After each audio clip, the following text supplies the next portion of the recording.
6 o'clock.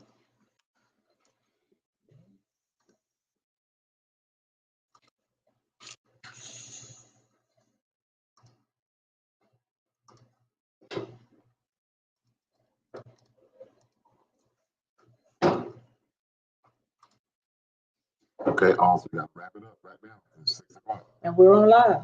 Oh, As you're telling Austin, let's wrap it up. We are officially live. You know, this is what happens when you go live and there is no editing. So we've got Mr. Quincy in the background over here trying to do what he does. And so welcome everyone as you are joining. I'm gonna get some things set up here, but we're ready to go. We're ready to roll. And folks will be joining and they'll catch it when they catch it. So, oh, happy MLK Day to everybody. As my baby got to adjust his Go Georgia Bulldogs cap, you got anything you want to share? No. No, I really want to just get into the show because, I mean, it was so good last week and we took up a time getting started. And so I just really want to allow this dynamic couple to bless the people of God, whoever is listening. Yep. And it's dealing with relationship. Yeah, so why don't we do that? Why don't we go ahead and pop in our infamous couple here that looks so good. Y'all can't see them yet, but they look good. So, okay, baby got a song. Don't play it now. Now I got to tell the world of social media that this song does not belong to us. And so we don't own the rights to this song. So please do not take down our post. Right. Exactly. Right. So that is us. Hey guys, what's going on? Thank you for joining. We got Angela. Go ahead, baby. I hope you enjoy your Martin Luther King Day, Jr. So a lot of you that don't know that I was on the committee that made Martin Luther King a national holiday. Really? I served on. I was appointed by Governor Joe Frank Harris. And I served. It took us about 2.5, 3 years to get it done.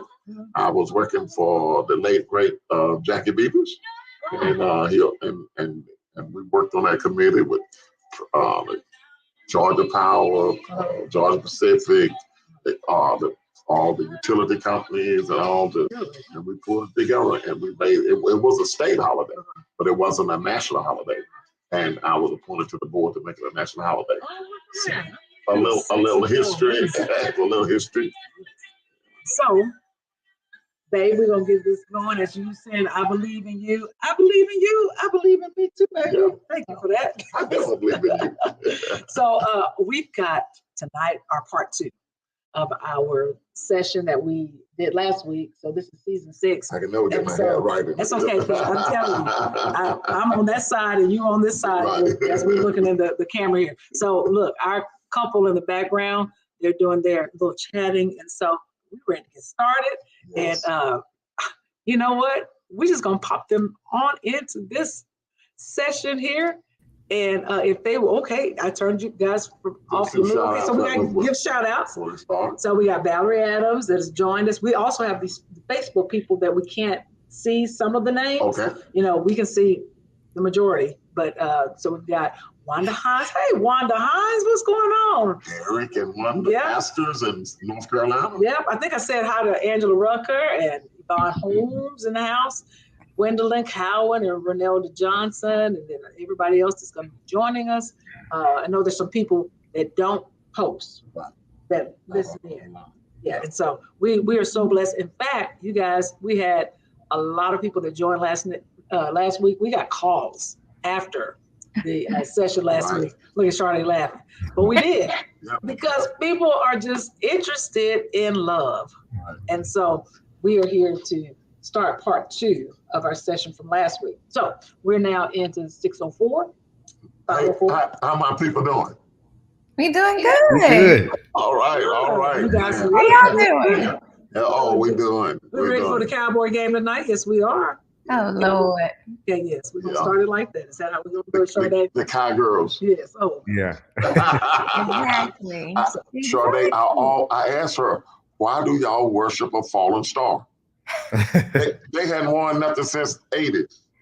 I ain't want us to say. I can't make it I'm either. supposed to put on my cowboy sweatsuit Y'all didn't want today. us as Emmett. It was there, and that group. Okay, Emmett, that Emmett or Emmett Smith? Smith. Emmett Smith. Not No, I that know who Emmett. he's talking about. The work with him. He played defensive back on that team. Emmett Orr. Indeed, Did you see indeed. it? Oh my goodness.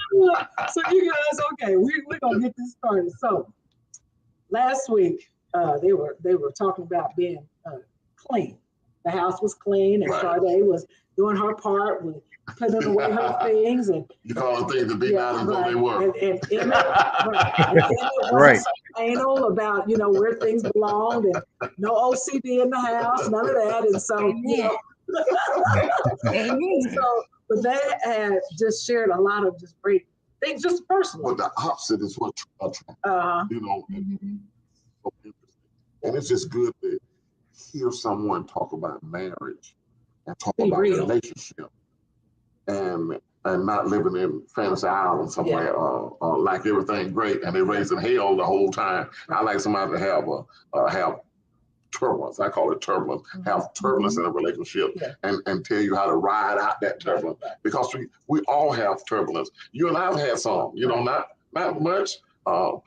Not much on my part, but I just pray and fast and call on the name of the Lord. Okay, Oh, help me, Jesus. So, but what's also good is that when we're talking in these sessions, is that I think we're almost talking like people that have got married or love and marriage coming from the church. So that's kind of Shardae brought that up last week. But what happens is that we go to church and we see these couples holding hands, and we're like, oh my gosh, if you're single, you're like, oh my gosh, they're so in love. Then when they get home, they hellions. They don't really, that's a good word. They don't really do that. Right. Because I told you one time, my late husband, we were going to church, walking in the door, and I was like trying to hold his hand, and he was like, oh, what you doing? He said, we don't do that all the time like that. And I was like, I'm trying to say I'm fronting. So I was doing the most. Right. And so tonight, we're gonna pick back up and can I do this, babe? I want to ask I don't know what you're asking me to do. I know. Just say yes. Oh, you ain't gonna say yes? Okay. No. Okay. So I want to know first, where would Shardae and Emmett like to start? Ooh. Where would you like to pick up? Because I know where I want them to start. You do? I want them to start. I want them to start about Emmett's mother. And cause see, that goes back to the dating. That will go back to the dating. So we're leading up to some other things that happen and the results of what happened in this relationship. So they did say Mama didn't come to the wedding. And Emmett? Okay. Yeah. So when I was dating Shardae, once we got serious and started talking about getting married and proposing and stuff, my mom wasn't on board with me moving forward with Shardae. So that was very hard for me because my mom, I grew up with my mom and my sister. My mom's been my rock. She's always been the voice of reason for everything in my life. So when you got somebody who's been your person telling you they're not in agreement, it makes you second guess your decisions. And so that directly impacted our relationship subsequently without even knowing it. Yeah. Because when I started second guess my decision, then we kind of had some distance in our relationship. We had some issues in our relationship, but it was all caused because of just a rift and not knowing or not having the confidence that my mom was going to support me. And so, of course, I tried to, sit down with my mom and ask questions, try to get clarity, and nothing really was changing. And so when I sat down with, our pastor, he basically said, hey, this is your life. You got to make the best decision for you. If you love this person, eventually, they'll come around, they won't, but ultimately it's your life. And so once I had that conversation, I got peace in my spirit, and I just moved on and moved forward. I told my mom, this is who I'm marrying. I would love for you to be a part of our family and come to the wedding and things like that. And she respected my decision. I respected hers, and she did not come to the wedding.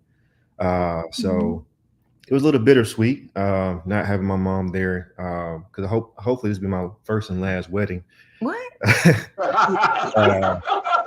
But it was bittersweet not having her there in the pictures. And hold it, Emmett. Hold it. You got to give a chance to quit laughing. so that ain't no laugh. That ain't no real laugh. So it was tough. But after we got married, I would say in the coming months, like maybe 2, 3, 4 months later, I think a tide had shifted where my mom realized, like, okay, well, this happened. They're married now. She's my daughter-in-law. And I think once she started to interact with my wife more in family gatherings, family outings, dinners, she got a chance to really see Shardae for who she is and realize that she's not a bad person. And she also saw that how much I really loved her and how much she made me happy. So I think once she got a chance to see that and how the other family interacted with us, I think that really just changed the tune of everything. And so now, they as if nothing ever happened. It's just a mother-in-law, daughter-in-law relationship that, I've always wanted. But it was rocky at first. Yeah. You want to say anything, Shardae? I think you covered it. I don't know what to add. What should I add? Okay. I will say it was hurtful for her on her part. And she did a very good job in remaining spiritual. Thank you. So she will always say, call your mom, check on your mom. How's your mom doing? So she could have took it and been spiteful. She could have took it and run left and made the situation worse, but she remained very positive and very hopeful. When we pray together, she would pray for my mom. So I think for me, that was very appealing to her, for me, to her about me. I mean, it was very appealing about her. To me. Right. I'm sorry. Just about how she handled it, because I don't think I could have handled it that same way if it was the situation was reversed, where her mom and dad didn't like me, vice versa. So she did a good job. Good. And it sounds like it wasn't that your mom didn't like Shardae, but I tell you, I can remember when I was seeing Fuller, and we kind of started seeing each other kind of quickly, but one of his sisters. And we're not ashamed. I mean, it's a part of our testimony that I don't know, Father's Day or whatever. And she was like, Darlene, his sons and him would really just like to have a Father's Day together. And I was like, what does she mean by that? Like, I didn't know what she meant by that. But I could tell it wasn't that they didn't love me, because they knew me as Darlene. They didn't know me as dating Fuller. And so I can see how your mom it wasn't that she didn't love Shardae. She just wanted to get to know who this person was. And there's a special relationship between a mother and a son, like a father and his daughter. And that's a special relationship. But I could see, but the main thing I saw, you talked about tonight about Shardae, Christ in her causes her to respond a different way. And that's the love of God. The love of God is shared abroad in our hearts by the Holy Spirit. She exemplified that, and I can see why that would be attractive to you. But not only that, when we was dating, I started dating seriously. My sons, both of my sons, my siblings and all of that, they got my brother to call from Washington and talk to me about, consider how they feel and stuff like that. See, they were going, they come stay with me an hour, 2 hours, then they gone.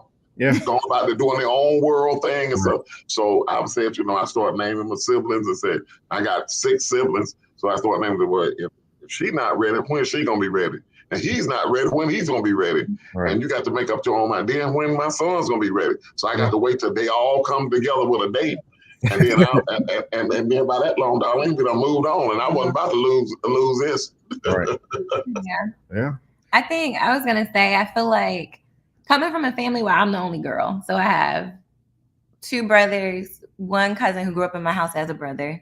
Right. And I think that for me, there was a level of understanding about a person getting married and just feeling like you're losing someone.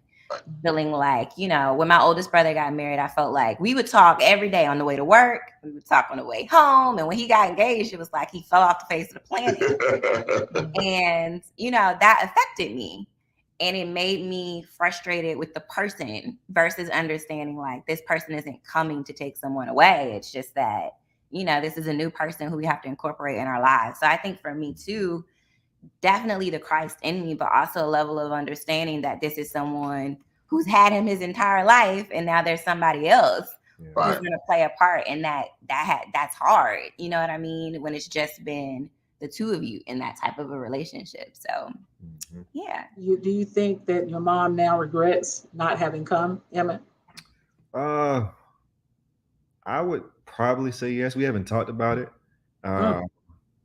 It's weird. We haven't really addressed anything. We just kind of just moved on and just let things be. But I would say yes. Yeah, good.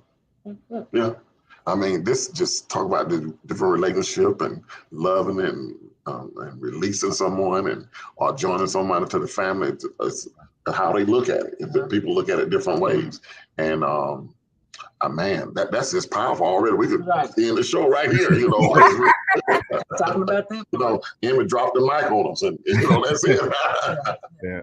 So you talked about Shardae last week. We were kind of kidding around. We were like, we're going to do a part 2. So what do you guys think about doing a part 2? And we said we just wanted to kind of check your schedule. You're like, oh no, we're free right now. We can talk right now. We can do 3 or 4 more shows. So apparently there's more in a new marriage that goes on that maybe people want to know that happens, and how do you resolve those things, and what else has been tough just living together. Making an adjustment. Yeah. You've been making the adjustment. You got my things, your things, and the real. I got the one I heard Shardae say. Shardae, when we were ending last week, you talked about, and maybe it was Emmett. You were going out to eat, or someone paid. I paid. She'll pay. I'll pay. So that brought me to: do you keep your finances separate, or are they together yet? Both. Yeah, we have an account together, but then we also have separate accounts as well. Yeah. And I think when we had very intense financial conversations before we got married, as far as like what our goals were, how we wanted to separate household things, which pretty much fell to my husband here. But that was something we talked about a lot before we got married. Yeah, I think sometimes people, when they first get married, they feel the pressure of just joining everything together right away. And I always tell people, just go at your own pace. Yeah. Because I had, trust issues when it came to finances prior to getting married, and it came out of counseling and things like that. And so we didn't rush right away to combine our finances together. Right. We just opened up an account. So we kind of did everything in phases to where, we started off combining insurance together. Then we got our cell phone plans together. And so we're kind of just taking things in phases and not rushing to do everything at once. For me, it was like my wife can spend like it's no tomorrow. And, I'm the opposite, where I want to be able to save and grow. I saw that. And then we'll stay on the phone with the cable company for 3 hours to save $15 a month, per month. Yeah. That's not me. That's not right. me. I hear you. Yeah. So it's something we got to get better at financially, because we're still not all the way there. So like we do have a joint account together, but we don't put too much emphasis on it like we should. So I told her this year, one of our goals is to how do we transition financially, and sitting down with a financial advisor and looking at some of our goals and how to incorporate both of our paychecks into one household and things like that. So yeah, but I was gonna say the other thing too is, even if everything's not completely combined, still operating from a place of transparency. So nothing should ever be a secret. I should be able to know, like, this is how much you're spending on X, Y, and Z. This is how much I'm spending on X, Y, and Z. This is where the money is going. Like, we'll sit down. We used to have like budget meetings where we would sit down and say, like, each month, like, okay, what is, if you're paying X, Y, and Z, what's coming out of this budget? How are you managing this? That type of a thing. So even though we're separate, we're transparent in terms of what's going where and what's being spent how. So that's as newlyweds, it's working for us. So. Okay, well, so for those that are just joining and may not have listened last week, we hope that you did. We've got our guests tonight, which are Shardae and Emmett, or Emmett and Shardae, and so we're talking about love and marriage. And so, we were still talking about finances. And so, I just like to get into a little bit of tea. I mean, I know that Shardae said a few things, but so when it comes to like paying the bills, so Full and I, we're transparent as well. We only have one account together. And I was just telling him yesterday, and we both bank primarily at the same bank. I said, we need to put at least our names on each other's accounts. So what's happened is that when you, Fuller already had a home and he still has a home and he calls that his office. And so we have my home, which is now our home. And so I've just continued on with life as it was. Same thing for him. And so that works for us. Yeah. And we don't really get into the, I pay him the electric bill. Now, I don't know how to say it. I think sometimes especially when you get married and maybe you do have separate accounts, you start nitpicking on every single thing. And for us, it works that we are able to just move on with life. Mm-hmm. And if something needs to be received as far as extra money, Fuller just, he'll say, look, I'm going to give you some money. So-and-so's coming up working on the air conditioner. It's not ever a question that he just pulls out his card and says, I'm going to take care of that. Because Darlene, both of us are freely with our money. We are freely givers. We're always giving, sowing into people's lives. So she can say, when I'm going to the store, I say, here, take my card. Because she'll go and buy all the groceries, spend $300. And then she'll go to next week and spend $300. If I don't give, if I have to insist on her taking it. She says, you don't have to do that. I said, no, I insist. Because I feel a certain way letting her pay everything or buy everything. So like we might go out to dinner with some other people, and I might pay 3-4 straight times, and then she might pick up 3-4 straight times. So we just whoever get the ticket, whoever can get to it fastest. So we share, and so it was good you said that because a lot of people think they have to put everything together immediately, and that's a fight. Yeah. Because then they begin to watch everything too closely and find out arguing over something that's trivial thing. Yeah, finances is a big issue. It was a big issue in my first marriage. Shardae, you were going to say something?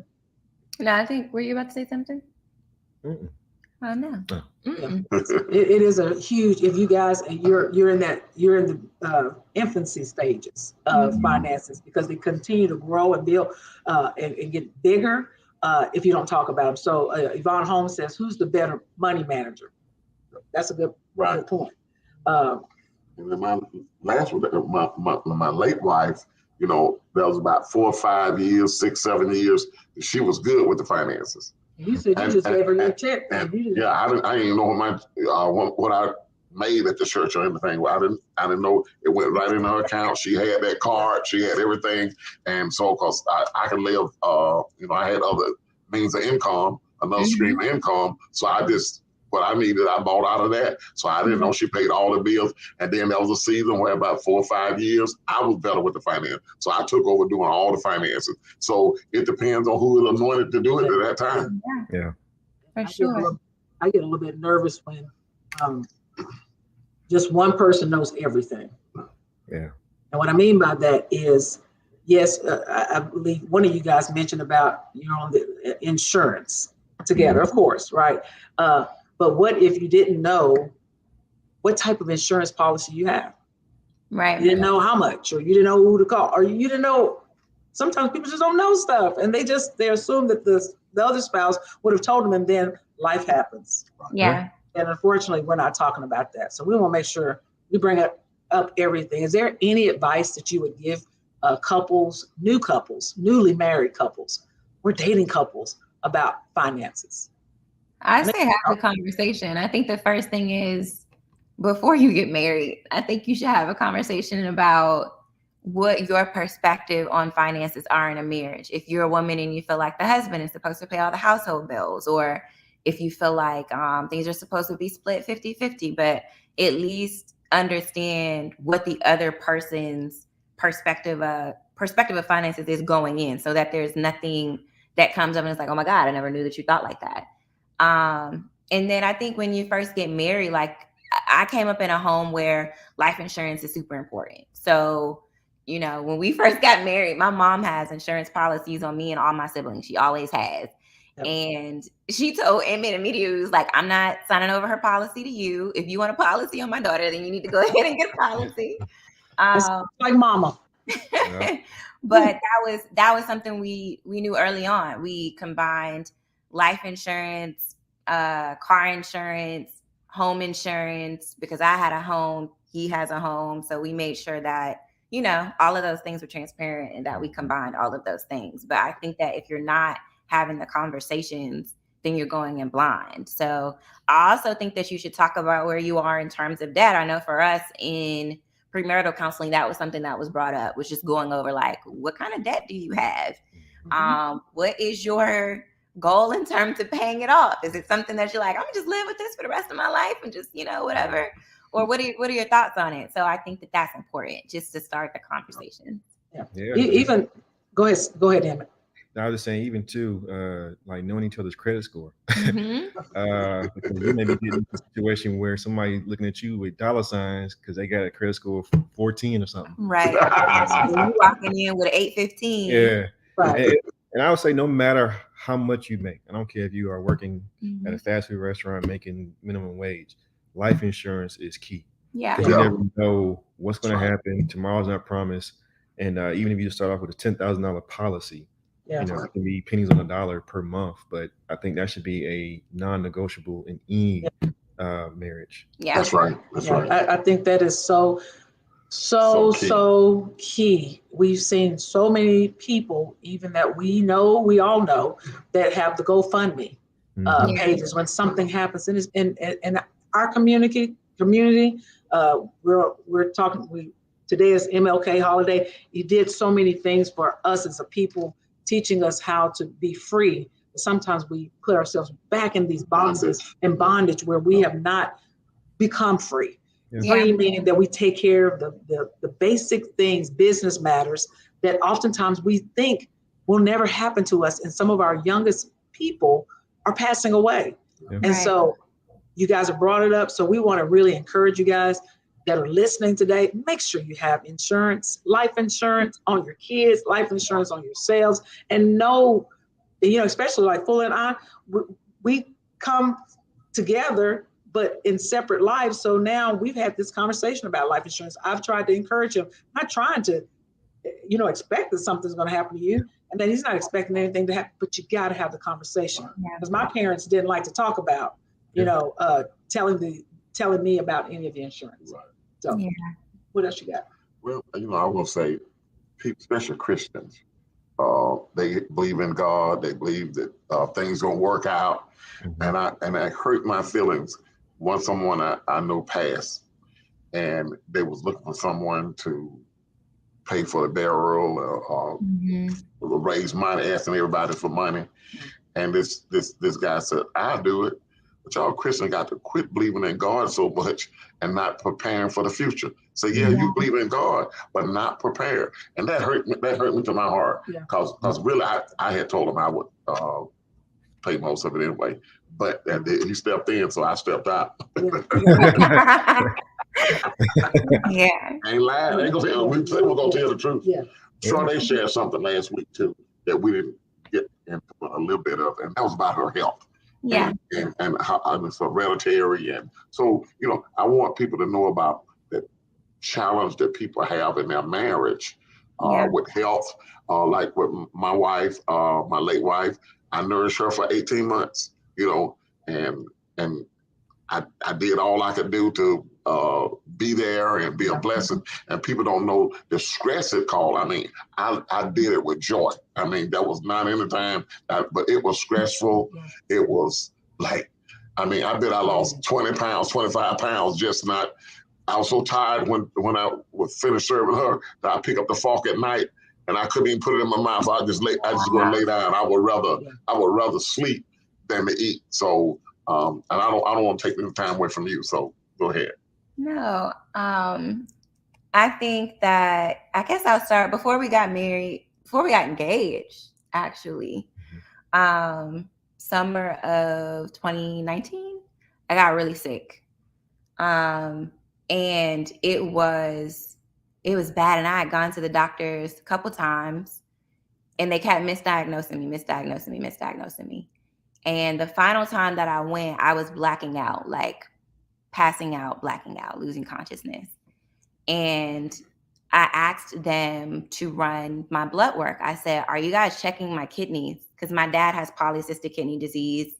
5 of his siblings had it. His father had it. It's hereditary. And it's been in my chart the entire time. But I was like, I don't see my GFR on my blood work. And when they ran it, they said, your kidneys are failing, and sent me to emergency room. And Emmett came. I remember the night he came, and ended up having to stay in the hospital overnight. And I remember the next day after, they showed me all of the labs and stuff like that. And I said, if you don't want to be with me anymore, then you should leave me right now. And I was like, if you're going to leave me, then just leave me now and let's be done. Let's just not even go any further. Like, I've seen what it looks like to be a caretaker. My dad was on dialysis for 10 years. You want to explain what PKD is? Yeah. Sure. Oh, I'm sorry. So PKD, polycystic kidney disease, is a hereditary disease where essentially you're born with like microscopic cysts in and on your kidneys. And by the time you get to like your late 20s, early 30s, they usually begin to present themselves and basically grow with your kidneys to the point that they take over the complete function of your kidneys. According to doctors, there is no cure for PKD. Most people who have the disease end up having to be transplanted at some point in life or going on dialysis. And so that is what I was diagnosed with. And because I saw my dad go through it, and I saw, Bishop, you kind of talked about, being a caretaker. It's a lot. It's a lot on a person. It's a lot on your finances sometimes. It's a lot on the other person being in and out of the hospital, different things. And I was like, if you're going to leave me, just leave me now, okay? Don't wait. Just do it now. He was like, what? He was like, what are you talking about? I'm not going anywhere. And he hasn't, At this point, I am on the transplant list. I go to the transplant center often for workups. I see a nephrologist every other month. I do labs every 3 weeks. And it's a lot, I have episodes where different things happen that cause me not to be able to function like a normal person. And my husband is there. And he, in these, 2 years, in our 3rd year of marriage, has really learned like how to take care of me when needed, what to do if I have a cyst rupture, or what to do if my red blood cell count is super, super low, like what I need to eat, all of those things. And so I think a lot of times you don't think that you're going to encounter things like that until later on in marriage, until you're in your 50s and 60s or 70s. And, we're barely in our mid 30s. Right. And, those are things that we've encountered, but my husband has been amazing. He's been gracious and he's taking care of me. And I think that causes me to love him more and more and more and more, but also to feel safe that I'm with someone who knows how to do those types of things. So, yeah. Anything, Emmett? Yeah. How do you feel being a caretaker? Yeah. How do you feel it? Yeah. Well, I'm not officially a caretaker yet. We're still believing God for a healing. Yeah. Right. We'll need a transplant. And that's important too. Having a partner when you're praying in tongues at 4 a.m. at the top of your lungs. Don't think you crazy. Right. When you tell them you're believing for something, they're like, all right, I add my faith to yours versus That's right. a believer, That's right. Yeah, I mean, that also too was something to think about before I proposed. I was considering that on top of dealing with my mom not being on board. So I'm like, oh man. Yeah. But I started thinking about like, our relationship and our friendship. I was like, man, I can't live my life without her being by my side. Because she was literally my best friend. I mean, from laughing and joking to doing absolutely nothing together, to traveling and going to different dates. I was like, come hell or high water, we're gonna be together. We're gonna fight this disease. We've seen God heal people before. Yeah. He's gonna keep doing it. Yeah. We're so glad that set my faith in agreement with you. Yeah, right now. We said it already healed. It's done in Jesus' name. Full recovery. You don't have to do a transplant. all the cysts be gone. Command Shardae body to line up with the word of God, and the word of God says healed. So body line up with the word of God in Jesus' name. Amen. Amen. So, you know what? I'm so glad we had this time. No, I'm just playing. You want to share what a month before we got there? Yeah, it really is almost the same situation with Fuller and I. We've told it before or shared this story in another episode, but Fuller was diagnosed with prostate cancer probably the month before we were getting married. Wow. And so when the doctor comes in, you know, she lays it on us, and we're like, we didn't move. We just, because we are believers, it didn't affect us. It didn't shake us. And Fuller said to me, Darlene, look, one, I know you already have a lot to deal with. Our differences in age, but now here this comes up about me being diagnosed. And so you don't have to stay in this. He said, I won't feel a certain way if you just wanted to date or whatever. But I was like, and he said, you can postpone it. And I said, absolutely not. We're moving forward. Ain't nothing gonna happen to you. And I did. I was like, ain't nothing going on with you. So what you talking about? And I'm so glad that we go to a word church, you know. And so for people that, you know, you just go to church because you like that good song, or they, you know, they moving you and you shout and dancing, and then you still the same way when you get up. Those are people we just want to encourage you to get into a word-based church, because I'm telling you, it changed our lives. So then we go back, you know, Fuller, then he does treatment for like 36 weeks. 31. And he was going every once a week, every day. Every day. Except the weekends. Yeah. Except the weekends. And so, but we weren't moved. And so we set our faith in agreement with each other. And he went back to the doctor, you know, as a follow-up. And his PSA, is that what PSA, that it's all down. So my PSA was like 6.5 when they said that's too high, and that's when they find the cancer. And then the first time I went back after 6 months of radiation, it was my count was 0.03, and now it's 0.01. And they said that's where it's gonna stabilize at. So it's like really, really good, and I'm grateful. Yeah, so I'm really grateful. And a lot of people make decisions on not being together because they're like, I don't know if you're gonna be here forever, or you know, if something's gonna change. I sign up for that. I sign up for this. So that's why marriage is for better, for worse, for richer, for poor. You know, because we don't ever know what's gonna happen, right? And so we're grateful that you are able to share that story, Shardae, and we already know that the best is going to come out of that. That's right. And so, look, baby, it is 6:38. Wow. And so I did want to, can I ask one other question? So as it relates to this, whatever that's called that you just mentioned, you know, because I don't like to put a name with stuff, even though I know it's got a name and all that. How does that affect having children? You know, your decision, or if you guys are looking to have kids? And I'm asking questions because we got a lot of watch the show, whether they're young or whether they're in the process of wanting to be married, and a lot of things people got questions about. And so, does that affect that? You don't have to answer tonight. We'll start there next week. If are you doing part 3 with us next week? If you like us to, we're available. Yeah, we can hop back on. You might slow down, brother. You might slow down. You can answer it today. If you'd like to answer it today, it's up to you guys. It's up to you guys. We can answer today or wait for part 3. Yeah, or answer and continue on. It's up to you guys. Yeah, go ahead. Because I would love to have y'all back one more time. Yeah, just close out some things. Okay. Yeah. You want to start? So with PKD, the main thing is just being stable. I think that it puts us in an interesting window in terms of having children. And then we already have a dog child. So there's also that. Yeah. But just making sure that it doesn't put more stress on my body than my kidneys can handle. And making sure that I work with all of my doctors. Because at this point I have like 3 different specialists. So it doesn't affect it in a way where it's not possible, but it does make things very, very, very high risk, so to speak. Okay. So That's good. Yeah, I was going to add too.